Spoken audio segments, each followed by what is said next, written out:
बिस्मिल्लाहिर्रहमानिर्रहीम। शुरू अल्लाह के नाम से जो बड़ा मेहरबान और निहायती रहम करने वाला है। डर के सोते ही नहीं रात को मिर्ज़ा मुर्तद, डर के सोते ही नहीं रात को मिर्ज़ा मुर्तद, आँख लगती है तो अहरार नज़र आते हैं। बात उन दिनों की है जब 1857 की जंग आज़ादी नाकाम होने के बाद पूरे देश में अंग्रेज़ ने हज़ारों लोगों को फांसी दी, और जिन लोगों को फांसी दी उनमें बड़ी तादाद उस वक्त के मौलवियों की थी। और माहौल ऐसा हो गया पूरे मुल्क का कि अंग्रेज को लगने लगा कि अब वो वक्त आ गया है कि जब तक दुनिया है तब तक अंग्रेजों का ही शासन रहेगा इस देश पे। 1857 के बाद कुछ वक्त गुजरता गया तो मलका बरतानिया ने गुरदासपुर की कचहरी में काम करने वाले एक मुलाजिम को, जो कि एक आंख से काना था, जिसकी अपने ख़ानदान में, मोहल्ले में, माशरे में कोई बड़ी हैसियत नहीं थी, तो उसको इस काम के लिए तैयार किया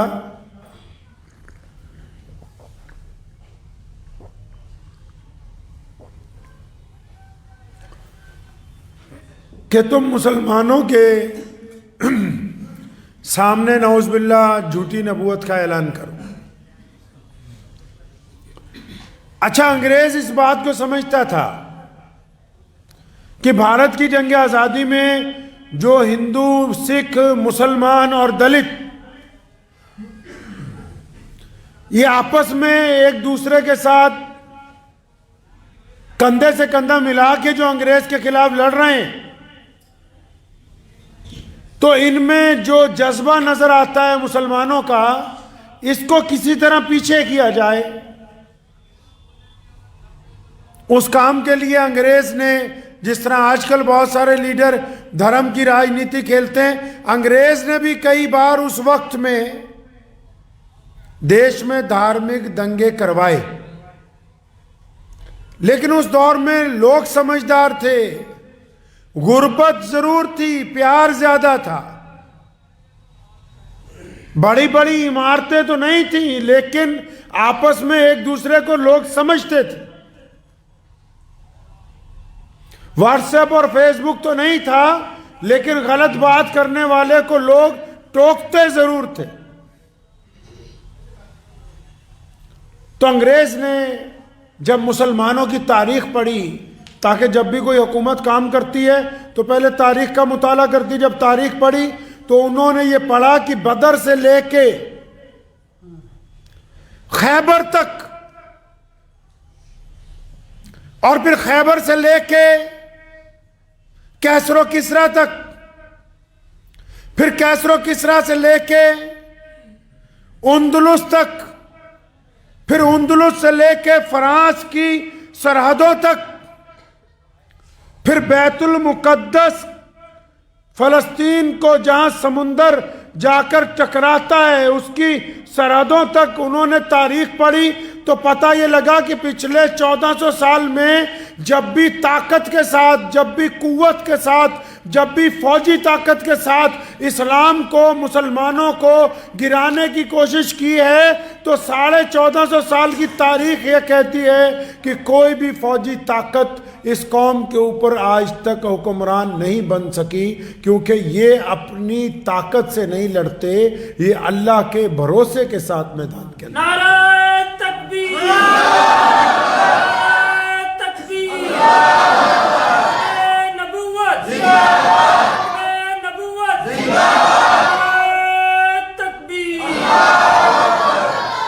कि जब अंग्रेज को ये पता लग गया, समझ आ गई बात कि भी लड़ने से कुछ नहीं होगा, लड़ने से तो ये तहरीक रुक नहीं सकती, लड़ने से ये देश के लिए कुर्बानियां देनी बंद नहीं करेंगे, लड़ने से ये भगत सिंह की हिमायत से पीछे नहीं हटेंगे, अगर हम सिर्फ इनको मारते रहेंगे तब भी ये सुभाष चंद्र बोस का साथ नहीं छोड़ेंगे, अगर हम इनको अंदर जेलों में देते रहे तब भी ये गांधी के साथ खड़े हुए नजर आते रहेंगे, अगर हम इनको अंदर गिरफ्तार करते रहे तब भी ये सतगुरु प्रताप सिंह के साथ कभी ना कभी मैदान में निकल के हमारे सामने आते रहेंगे। तो फिर मुसलमानों के लिए एक अलग से अंग्रेज ने साजिश तैयार की, उस साजिश का नाम जमाते अहमदिया रखा और उसका जो बानी था मरदूद मिर्जा कादियानी, उसको ये कहा कि तुम झूठी नबूवत का ऐलान कर दो। अब सुने, आम लफ्जों में समझ लीजिए, हम लोग जुमे की नमाज पढ़ रहे हैं यहाँ पे, या आप अपनी दुकान पे बैठे हैं, या आप कहीं घूमने गए हुए हैं, कोई भी आदमी, चाहे बड़े से बड़ा अफसर हो, कोई वजीर हो, कोई गरीब हो, कोई भी हो, अपने काम में लगा हुआ है, अगर उसको फोन आ जाए कि जनाब तुम्हारे घर पे आग लग गई, क्या करेगा? दुकान पे रहेगा? नमाज ही पढ़ता रहेगा? नहीं, सारे काम छोड़ के पहले अपने घर को बचाने के लिए जाएगा। तो अंग्रेजों ने ये साजिश तैयार की कि अगर नौज़ुबिल्लाह प्यारे नबी हज़रत मोहम्मद रसूलुल्लाह सल्लल्लाहु अलैहि वसल्लम की जगह जबकि कोई आ तो नहीं सकता, लेकिन अगर झूठा ऐलान भी करवा दें तो मुसलमान भारत की जंग आज़ादी को छोड़ के उस बंदे को पीछे लग जाएंगे कि ये तू क्या बदमाशी कर रहा है, पहले अपना घर बचाएंगे और हमें इस देश में ज्यादा राज करने का मौका मिलेगा। इसलिए मिर्जा कादियानी ने झूठी नबूवत का ऐलान किया। और आप अंदाजा लगाएं, आज भी अगर कोई सरकार, कोई राज्य सरकार हो या बड़ी सरकार हो या बाहर के देशों में जैसे अमेरिका है, फ्रांस है, जो वीटो पावर की ताकत रखते हैं, कोई सरकार अगर किसी बंदे के साथ हो तो उसकी तो चाल ही बदल जाती है। तो मिर्जा गुलाम कादियानी के साथ तो अंग्रेजों का गवर्नर था, अंग्रेज सिपाही थे, अंग्रेज के जितने स्टेट के गवर्नर थे उन सबको पता था कि ये मिर्जा कादियानी हमारा चेला है, हमारा बंदा है, इसको हमने मुसलमानों के खिलाफ लगाया है, ये जहां जाएगा इसकी हिफाजत भी करनी है, इसकी इशाअत भी करनी है। अब जब मिर्जा गुलाम कादियानी ने अपनी शरारतें शुरू की तो फिर अंग्रेजों ने उससे कहलवाना शुरू कर दिया कि जिहाद हराम है, कहलवाना शुरू कर दिया। और आज भी लोगों ने इसके मुतालिक बड़ी अफवाहें उड़ाई कि इस्लाम ने जिहाद के ऐलान किया। इस्लाम ने जिहाद का ऐलान उन मजलूम गरीब मुस्तहिक लोगों के लिए, उन आतंकवादियों के खिलाफ किया है, उन गैरों के खिलाफ किया जो दूसरों की बेटियों की इज्जतें लूटते थे। किसी निहत्थे को मारने का नाम इस्लाम ने जिहाद नहीं दिया।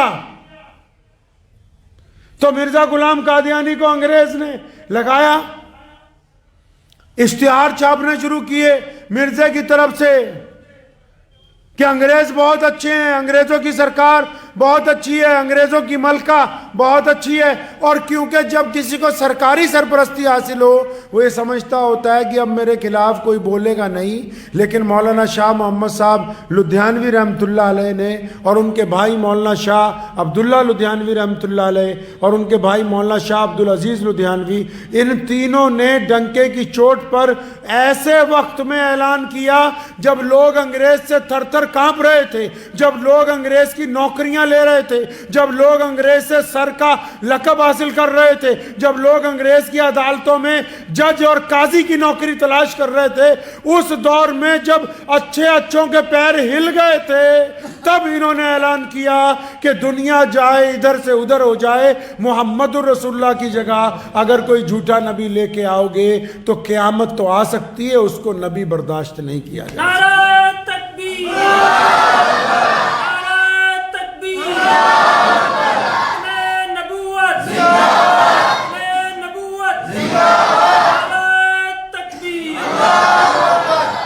अंग्रेज के खिलाफ यह जबरदस्त चोट थी। धचका लग गया अंग्रेजों को कि हमने तो समझा था कि हमारे इस तुरब के पत्ते के खिलाफ कोई बोलेगा नहीं, कोई टोकेगा नहीं। फिर अंग्रेज ने फितना शुरू किया हिंदुस्तान के लोगों में कि जो आजादी की लड़ाई लड़ भी रहे हैं ना, उनमें अपने मुखबर अपने टोडी भेजे। ये मिर्जा गुलाम कादियानी भी अंग्रेज का टोडी था, अपने टोडी भेजे। हिंदू भाइयों को यह कहा कि मुसलमानों के साथ मिलकर आजादी में ना लड़ना, मुसलमानों को यह कहा हिंदुओं के साथ मिलकर ना लड़ना, सिखों को समझाया कि इनके खिलाफ आपस के अंदर ना लड़ना। जब इन सब को कहा तो फिर मौलाना शाह मोहम्मद लुधियानवी ने अंग्रेज की इस चाल को भी पहचाना, और उस दौर में जब पूरा मुल्क चुप था तो फिर दूसरा फतवा, पहला फतवा तो यह दिया कि मिर्जा कादियानी मुर्तद है। सुने मेरे लफ्जों को, आजकल कई डुप्लीकेट वारिस पैदा हो गए, अपने आप को कहते हैं कि मिर्जा कादियानी ये था, काफिर नहीं था। उलमा लुधियाना ने मिर्जा गुलाम कादियानी की तकफीर का फतवा जारी किया, मुर्तद होने का फतवा जारी किया। काफिर तो सिर्फ झूठ बोलने वाले को कहते हैं, और मुर्तद उसको कहते हैं जिसने बगावत की हो। और याद रखो, दुश्मन के साथ वक्त आने पर सुलह हो सकती है, और अगर कोई देश से गद्दारी कर दे, धर्म से गद्दारी कर दे, तो गद्दारों के साथ किसी कानून में सुलहनामा नहीं लिखा जाता है।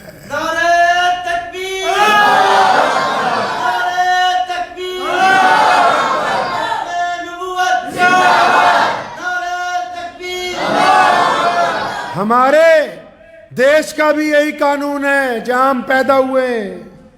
अगर कोई आदमी कोई चुनी हुई सरकार के खिलाफ बोले तो कोई बात नहीं, अखबार वाले भी खबर छाप देते हैं कि इसने फलां बयान दिया सरकार की नीतियों के खिलाफ। और अगर कोई देश के खिलाफ बोले, अगर कोई अपने ही देश की मिट्टी के खिलाफ बोलने की कोशिश करे, अपने ही देश के कानून को तोड़ने की कोशिश करे, हमारी पार्लियामेंट ये कहती है, हमारा दस्तूर ये कहता है, हमारा आईन ये कहता है कि आप किसी पार्टी की सरकार बनने पर नीतियों की मुखालफत तो कर सकते हो, लेकिन अपने मुल्क से गद्दारी नहीं कर सकते।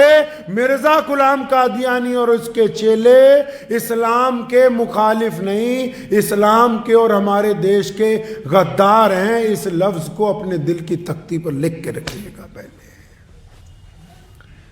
खैर, लेकिन मैं किस्सा सुना रहा था आपको क्योंकि आज मजलिस अहरार को 94 साल हो गए, और माशाल्लाह बथेरी जमातें आई चली गई।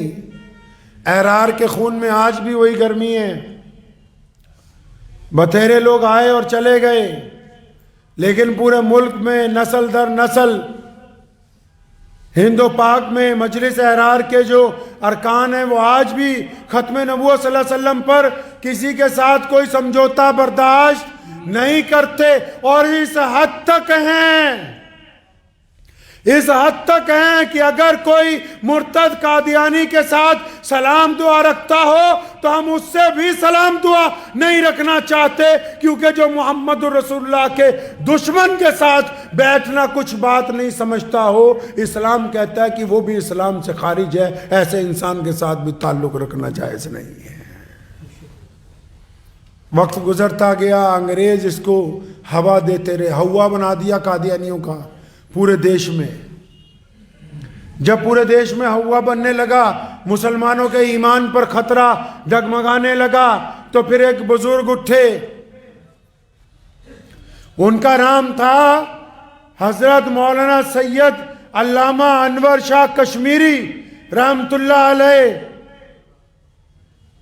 उन्होंने इस तकलीफ को महसूस किया कि ये क्या हो रहा है, अंग्रेज मुसलमानों के खिलाफ इतनी बड़ी साजिश लेके आ रहा है।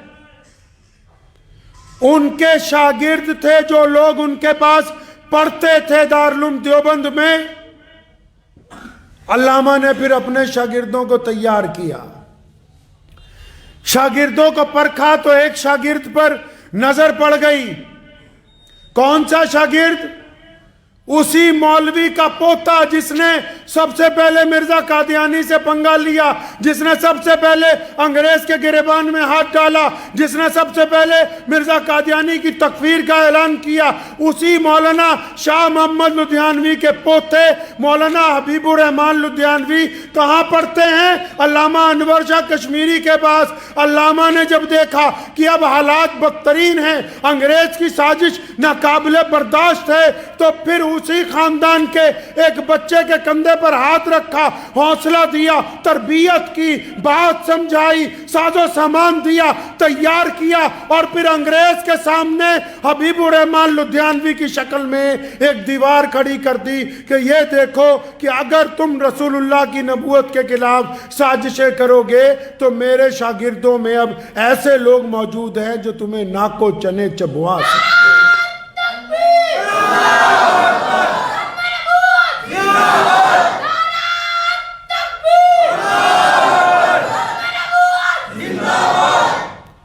अल्लामा अनवर शाह कश्मीरी रहमतुल्लाह अलैह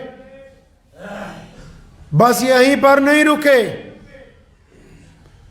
अल्लामा ने उस वक्त के तमाम अकाबिर उलमा को चिट्ठी लिखी और यहां तक फरमाया कि अगर हम खत्मे नबूवत सल्लल्लाहु अलैहि वसल्लम की हिफाजत नहीं कर सके, अगर हम ताजे नबूवत की हिफाजत नहीं कर सके, तो खुदा की कसम गली का कुत्ता हमसे बेहतर है।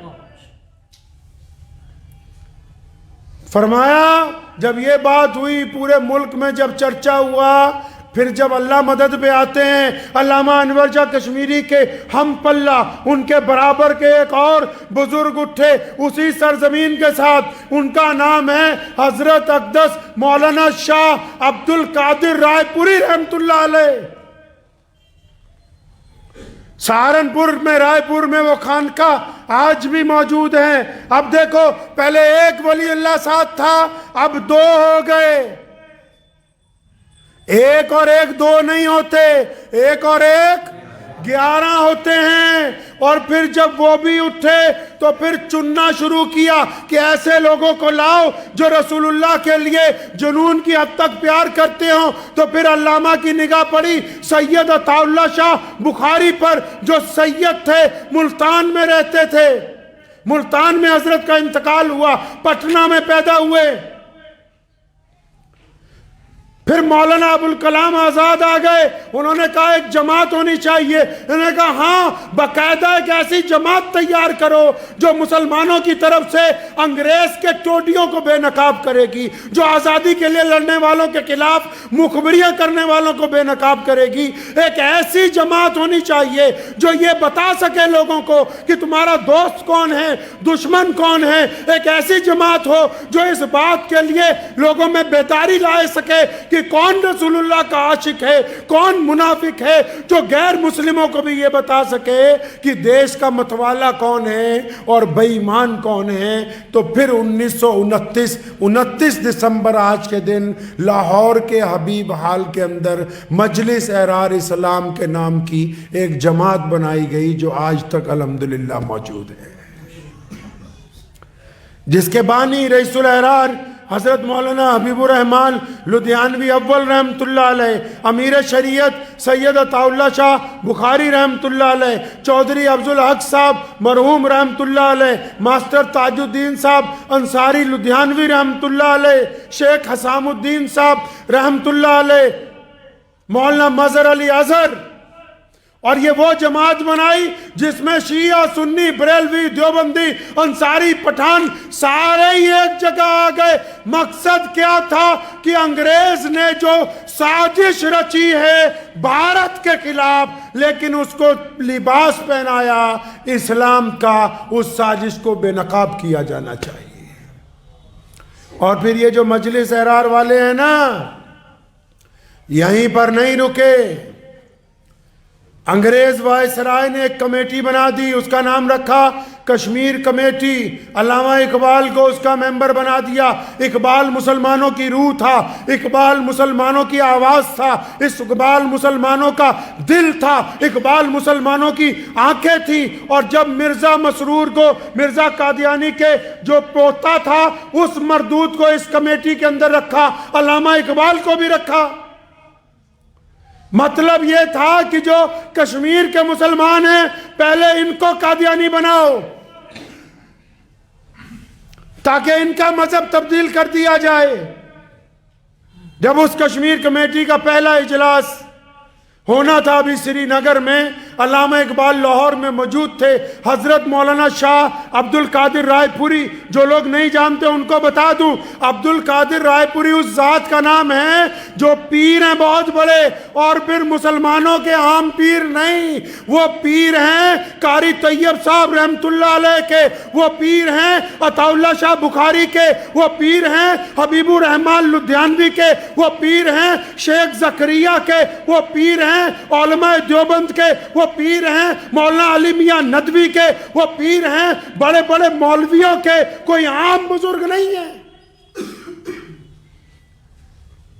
हजरत वहां तशरीफ रखते थे लाहौर में। अल्लामा इकबाल मिलने के लिए जा रहे थे उनको, उनके कमरे में से मौलाना हबीबुर रहमान लुधियानवी रईसुल अहरार निकल रहे थे। इकबाल को देखा, इकबाल भी रईसुल अहरार को जानता था, मोहब्बत करता था। मौलाना सलाम, वालेकुम सलाम। इकबाल का जी मौलाना। वो फरमाया पीर अब्दुल कादिर रायपुरी तो तुझसे नाराज है। फरमाया हजरत क्या बात है? हाँ, तूने कादियानियों की कमेटी की मेंबरशिप नहीं ले ली? उसी वक्त अल्लामा इकबाल वापस चले गए। अंदर जाके बाकी मौलवियों ने शोर मचा दिया।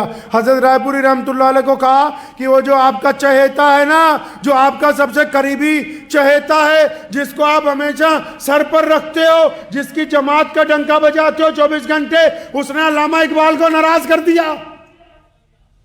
क्या हुआ? फरमाया हजरत हो तो अल्लामा आपसे मिलने आ रहे थे, मौलाना हबीबुर रहमान लुधियानवी ने रास्ते में कह दिया कि कश्मीर कमेटी के मेंबर बन गए, कादियानियों की कमेटी के, हजरत तुझसे नाराज हैं। हजरत ने फरमाया सही कहा है। और उधर क्या हुआ?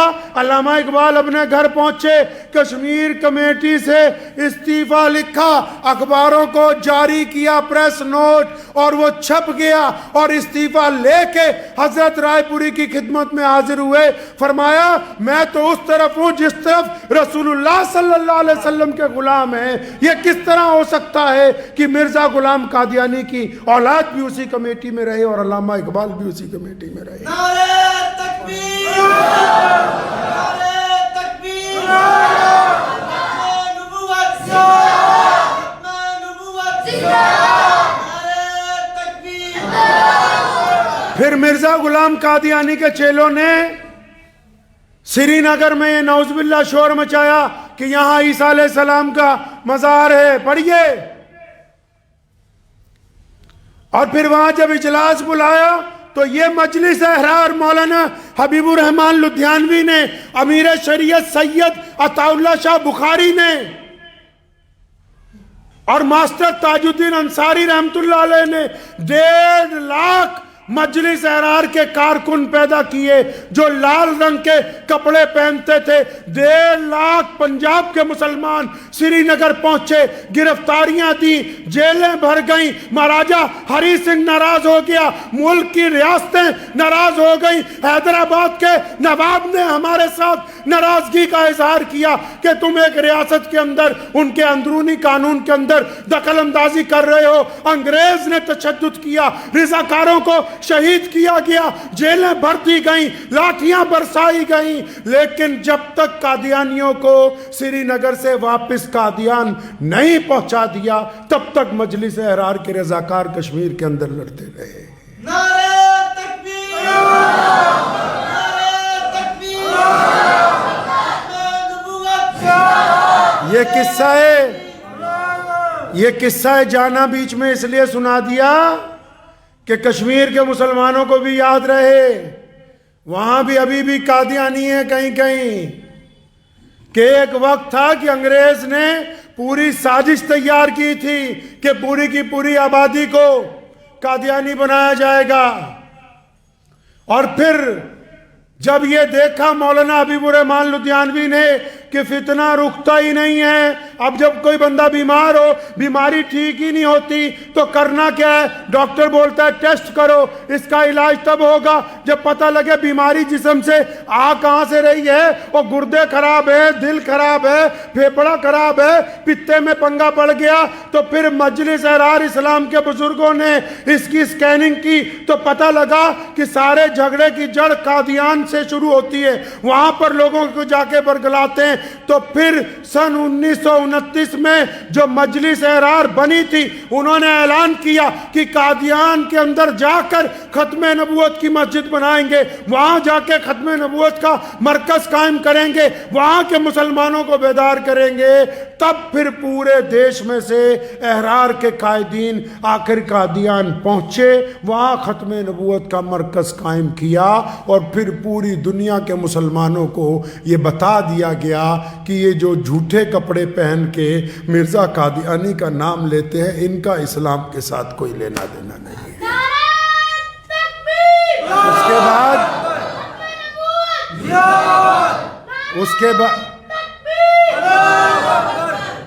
उसके बाद कादियानियत बेनकाब हो गई। अब तो बहुत बड़ा खतरा टल चुका है, वो दौर निकल गया, अंग्रेज के पिट्ठुओं को बेनकाब किया गया। कादियानियों के कहने पे हजारों ही अंग्रेज ने भारत के लोगों को सजाएं दी हैं।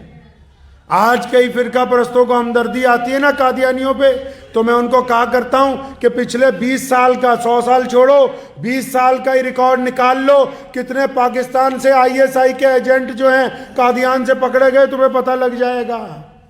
क्योंकि ये पैसे के पूत हैं, ना उनके हैं ना इनके हैं, ये इंसानियत के दुश्मन हैं, इंसानियत के दुश्मन है ये। मीठी जुबान, हर मीठा बोलने वाला अच्छा नहीं होता है। अगर मीठा इतना अच्छा होता तो शुगर नाम की बीमारी ना आती दुनिया में। हर मीठा बोलने वाला अच्छा नहीं होता।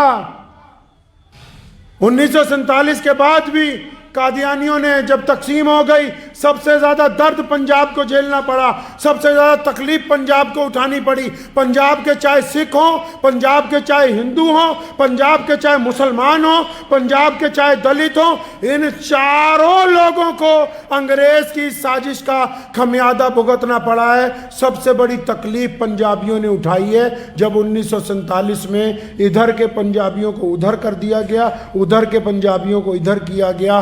10 लाख लोग जो हैं वो आपस के अंदर शहीद हुए। फिर क्या किया कादियानियों ने? कादियानियों ने फिर क्या किया? पाकिस्तान में अपना हेडक्वार्टर बनाया। फिर उसके बाद क्या किया? यहां कादियान में अंग्रेजों को कह के फिर अपना दफ्तर बनाया। क्या किया फिर कादियानियों ने? जब उनको पता लगा पंजाब में से मुसलमान तो चले गए सारे, उन्होंने गरीब लोगों को ढूंढना शुरू किया। फिर ये पता किया गांव गांव में 1-1, 2-2, 4-4 जो बच गए हों उनको कादियानी बना लिया जाए। वो कहते हैं, कहावत है, अल्लाह ताला का निज़ाम भी है कि फिरौन आता है तो मूसा भी जरूर आते हैं। ये अल्लाह ताला का निज़ाम है। तकसीम के बाद जब सारे ही मुसलमान हिजरत कर गए, वहां से हिंदू सिख भाई यहाँ आ गए, तो 2-2-4 जिस तरह उधर कुछ मुसलमानों के दरमियान में हिंदू सिख भाई रह गए, यहाँ कुछ मुसलमान 2-2-4 रह गए। तो कादियानियों ने फिर नई साजिश का शुरुआत की। उन्होंने कहा कि अब जो हिंदुस्तान के पंजाब में थोड़े बाद मुसलमान बच गए, उन सबको कादियानी बना लो। एक बार फिर वही मौलाना हबीबुर रहमान लुधियानवी, जिनको अल्लामा अनवर शाह कश्मीरी रहमतुल्लाह अलैह और हज़रत मौलाना शाह अब्दुल कादिर साहब रायपुरी रहमतुल्लाह अलैह ने थपकी दे के, अपना सिपह सालार बना के, अपना जर्नैल बना के आगे किया, उन्होंने पाकिस्तान जाने से इनकार कर दिया। कहा हम नहीं चाहते कि वहां जाएं, हम नहीं चाहते कि बने। दोबारा यहां आ गए।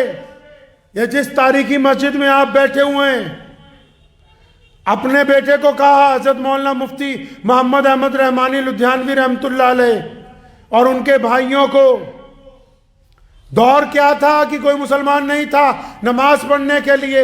ये जिस जगह आज आप बैठे हैं ना, सन 1950 में जब पहली दफ़ा जुमे की नमाज पढ़ानी थी तो मुफ्ती साहब रहमतुल्लाह अलैह दिल्ली गए, दो मुसलमानों की मिन्नत की। वो कहने लगे भाई किराया तू लगा देगा तो चलते हैं। दो बंदों को लेके आए, यहाँ इस सब पर बिठाया, दो आदमियों के साथ पहली नमाज जुमा अदा की। पंजाब की मस्जिदों में दोबारा अजान होने वाली पहली मस्जिद। और फिर जो काम शुरू किया, दोबारा कादियानियों ने साजिशें शुरू की, कभी दाईं तरफ से हमला, कभी बाईं तरफ से हमला।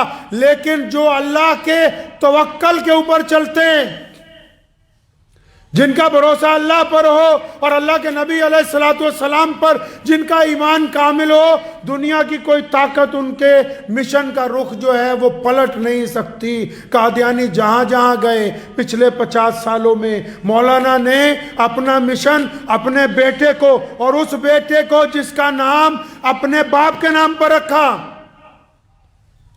बेटे का नाम अपने बाप के नाम पर रखा, यह सोच के रखा कि जिस तरह मौलाना हबीबुर रहमान लुधियानवी पूरे देश के मुसलमानों का जर्नैल था, अंग्रेजों के दांत खट्टे करता था, अपना बच्चा जब हुआ उसका नाम भी हबीबुर रहमान, आगे सानी लगा दिया कि दूसरा हबीबुर रहमान, और यह सोच के रखा कि यह भी शायद अपने दादा की तरह वही कुछ बनेगा। और फिर कहा ना प्यारे नबी अलैहिस्सलाम ने, इन्नमल अमालु बिन्नियात, अमल का दारोमदार नीयत पर होता है। नीयत सच्ची थी, हबीब सानी भी वैसा ही निकला जैसा हबीबुर रहमान अव्वल था। उसी तरह कादियानियों के दांत खट्टे किए, उसी तरह मस्जिदें आबाद की, उसी तरह अंग्रेज से टक्कर ली, उसी तरह फिरका परस्त सरकारों से टक्कर ली, उसी तरह मुसलमानों को आबाद किया।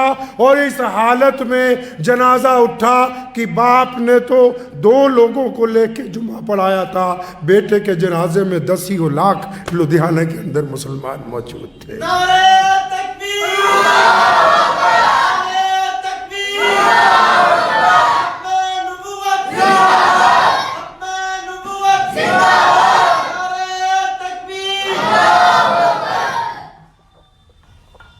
ये कुर्बानियों की वो तवील, जिसमें बेइंतहा मुकदमे हैं, जेलें हैं, कैदे हैं, फांसी के फंदे हैं, घर की कुर्की है, दीवारों का गिराया जाना है। लेकिन इतनी लंबी मुसीबतें परेशानियों के बावजूद जो टिके रहते हैं उनको एहरार कहते हैं। एहरार अरब का लफ्ज है, अरबी का। एहरार हुर्रियत से बना। हुर्रियत का मतलब आज़ाद, मतलब आज़ाद बंदों की आज़ाद जमात जो किसी की गुलामी को बर्दाश्त ना करते हो। तभी तो एहरार अंग्रेज के खिलाफ लड़े, तभी तो एहरार कादियानियत के खिलाफ लड़े, तभी तो एहरार मस्जिदों को आबाद करते, तभी तो एहरार गिरते हुए को छाती से लगाते, तभी तो एहरार किसी का जुल्म बर्दाश्त करने के लिए तैयार नहीं है। सिर्फ नाम रखने से कुछ नहीं होता। जिनके किरदार बोलते हैं कि वो एहरार थे, वो कल भी एहरार थे, आज भी एहरार हैं, और क़यामत तक ये एहरार इंशाअल्लाह ताला जिंदा रहेंगे इंशाअल्लाह ताला। क्योंकि एहरार जिस्म का नाम नहीं है, एहरार एक सोच का नाम है, एक मिशन का नाम है, एक इरादे का नाम है। तो मजलिस एहरार के आज 94 साल हो गए, और जितने लोग लुधियाना में रहते हैं मुसलमान, ये तो फितरतन ये एहरारी हैं। क्योंकि जब भी आपको पता है, हम सब लोग जब इकट्ठे होते हैं किसी मामले में, फिर हम ये नहीं देखते कि हम किस मसलक से हैं, किस बरादरी से हैं। हमारा मकसद सिर्फ अल्लाह और उसके रसूल सल्लल्लाहु अलैहि वसल्लम की रज़ा हासिल करना होता है। तो आज मजलिस एहरार के जब 94 साल हुए, हम उन तमाम अकाबरीन को याद करते हैं जिनकी दुआओं की बदौलत और जिनकी सरपरस्ती की बदौलत आज हम सब लोग अल्लाह के फजल व करम से बड़ी आज़ादी के साथ अपने मुल्क के अंदर। एक बात आपको कहता चलूँ, बहुत सारे लोग जो हैं क्योंकि नेगेटिव सोचते हैं, मैं किसी की हिमायत के अंदर ये बात नहीं कह रहा हूँ, ये समझ लीजिए आराम से कि हमने अपने देश के लिए जो कुर्बानियाँ दी हैं उसका सबसे बड़ा फ़ायदा ये है कि मुल्क में कानून का राज है, अदालत का राज है। आपको जो बात कहनी है आप सरे बाज़ार कहते हैं, वरना अंग्रेज़ का दौर ऐसा था कि इधर आप बात कहते थे और उधर हुकूमत उठा के आपको जेल के अंदर डाल देती। तो अब ये तो बात कहने वालों को सोचना है कि उनमें जज्बा है या नहीं है। अपनी बुज़दिली का इल्ज़ाम किसी हुकूमत पर मत लगाइए। लोगों को, मुल्क को, कौम को, दीन को, शरीयत को आपकी ज़रूरत है, आपके जज्बों की, आपके इखलाक की, आपके किरदार की। तो इसलिए एक बार फिर हम इरादा करते हैं आज के दिन इंशाअल्लाह ताला कि इसी जज्बे के साथ ये मिशन जारी रहेगा, आने वाली नस्लों के अंदर भी जारी रहेगा। और कादियानियत क्या, जितने नए कादियानियों के चेले बने हैं 2-4, वो सारे मिल के भी अगर पूरी ताकत लगा लें, पूरी ताकत लगा लें, तो मैं उन्हें कहना चाहूँगा तारीख पढ़ लें। रईसुल अहरार मौलाना हबीबुर रहमान लुधियानवी जब इस ज़मीन से उठे थे ना, अंग्रेज से जब टक्कर ली थी, कादियानियों के जब दांत तोड़े थे, तो दुश्मन के साथ साथ अपनों ने भी टांगे खींची थी। तारीख पढ़ लो उठा के। लेकिन जब कोई अल्लाह के भरोसे निकलता है तो फिर टांगे खींचने वालों की परवाह नहीं करते, जब तक नीयत पाक है। आप भी याद रखिएगा इस बात को, जब तक नीयत पाक है, हलक से उतरने वाले लुकमे हलाल के हैं। कोई मर्जी दुश्मन की सफ में जाकर खड़ा हो जाए, दुनिया की सारी ताकतें एक तरफ हैं, अल्लाह की ताकत से फतेह इस्लाम का मुकद्दर है, उसको कोई रोक नहीं सकता। वाखिर दावाना अनिल हम्दुलिल्लाहि रब्बिल आलमीन।